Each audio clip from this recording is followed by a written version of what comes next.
first, how about a big hand for all our contestants? A numerically small clique of power-lusting conspirators who had somehow inflicted themselves on a gullible world. Tell you that boy's a genius. Tell it!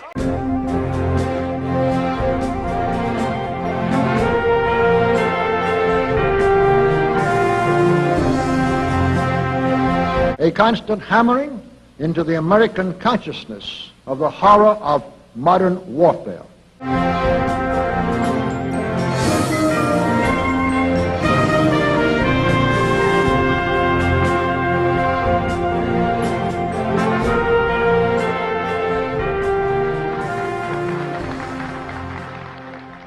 The consequent willingness of the American people to allow the steps of appeasement by our government, which amount to a piecemeal surrender of the rest of the free world and of the United States itself. You say it 1 for the trouble, 2 for the time. Come on, Paul, let's rock that.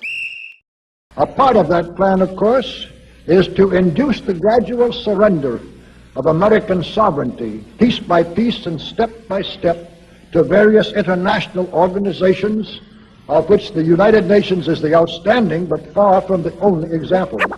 One, our first and most important specific undertaking should be to restore the complete independence of the United States.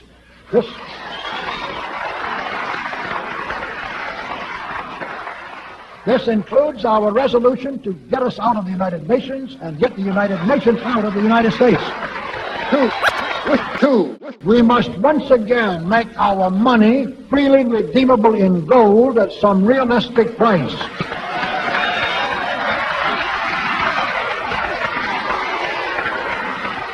And we must take all practicable legislative steps to prevent a recurrence of the enormous thievery and other subversive crimes that have been perpetrated on the American people through a contrived inflation by every president from Franklin Roosevelt through Richard Nixon.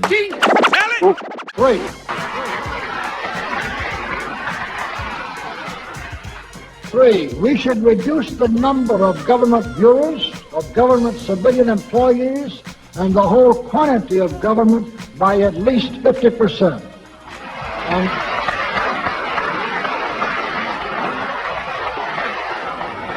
And we should achieve at least this much reduction in proper fashion through gradually convincing a majority of the American people of the wisdom of such a course. Four, we should withdraw all American troops from every spot on earth that is not American soil, except when and where such troops may be required as decided by Congress to protect American lives and property from criminal vandalism. Greatly increased socialistic controls over every operation of our economy and every activity of our daily lives. This is to be accompanied naturally and automatically by a correspondingly huge increase in the size of our bureaucracy and in both the cost and reach of our domestic government.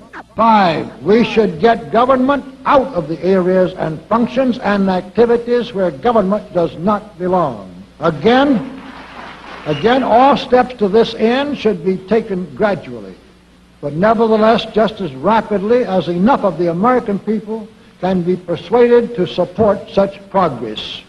Any such achievement will require a truly massive educational force, but that's exactly what we hope to build during the next 15 years.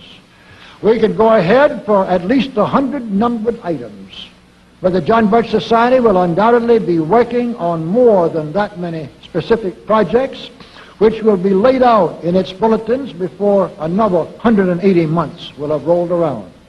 And all of these projects will fit into the general pattern indicated by the 5 major objectives listed above. So let's really wind up this marathon monologue with one final thought. None of us can guarantee anything about what the future will bring. Your speaker knows what a job we have before us to rid our country of the scourge of communism within the next few years, and then to go ahead on our constructive program so well that 15 years from now we shall already be entering an era of far less government, of a much sounder sense of responsibility and, with God's help, of a better world. But I sincerely believe that it can be done, and this much I know, that every man and woman in this audience should leave here tonight feeling in his or her own mind and heart that it can and must be done, then it surely will be. And so, all of you patriots of good character, good conscience, and noble ideals, whom we can reach with the filmed version of this speech in 1,000 other audiences, it is with a great deal of confidence and energizing will to win that we invite you to join us in our epic undertaking. Now, to all of you great, wonderful friends in this present audience, I certainly extend my very deep thanks indeed for so much patience and attention. Thank you and good night.